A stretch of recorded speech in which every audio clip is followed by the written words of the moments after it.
AP CM Chandrababu Naidu మరో 6 కొట్టారు. Super 6 ఇప్పటికే సూపర్ హిట్ అనే కాంప్లైంట్ నడుస్తూనే ఉంది. అంతలో మరో 6 కొట్టారు. విద్యుత్ ఛార్జీలు పెంచేది లేదని హామీ ఇచ్చిన చంద్రబాబుపై ఈ మధ్య కొందరు విమర్శలు చేశారు.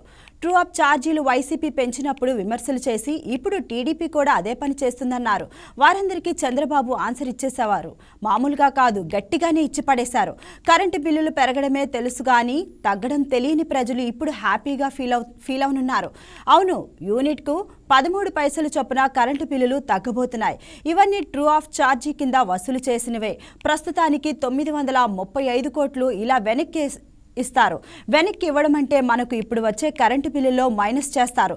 దీంతో 100 యూనిట్లకు 13 రూపాయలు బిల్లు తగ్గుతుందన్నమాట. గతంలో జగన్ కరెంటు బిల్లులు టీడీపీ విపరీతంగా పెంచిందని, తాను వస్తే అసలు కరెంటు బిల్లు తగ్గించేస్తానని హామీ ఇచ్చారు. కానీ అధికారంలోకి వచ్చాక మాత్రం మాట మార్చారు. రకరకాల పేర్లతో గట్టిగా వసూలు చేశారు. కరెంటు ఛార్జీలు తాము పెంచలేదని వాదించారు కూడా. కానీ దొంగ దెబ్బ తీశారని టీడీపీ మండిపడింది. ఎవరేం చెప్పినా జనానికి అసలు విషయం కరెంటు బిల్లులు చెప్పేస్తుంది.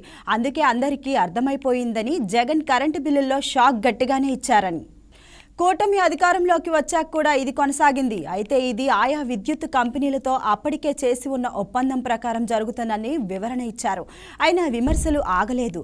కూటమి కూడా తెలియకుండా కరెంటు బిల్లులు పెంచుతుందనే కామెంట్లు మొదలయ్యాయి.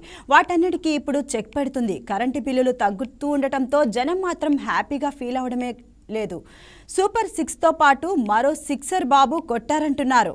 ఇదే ట్రెండ్ కొనసాగితే ఇక కూటమికి ఎదురుండదని రాజకీయ పరిశీలకులు భావిస్తున్నారు. ప్రజల జీవితాల్లో మార్పు తేగలిగితేనే ఏ ప్రభుత్వం అయినా సక్సెస్ అవుతుందని, కూటమి ఆ దిశలోనే వెళ్తుంది అని, అందుకే వారికి తిరుగులేదని చెబుతున్నారు.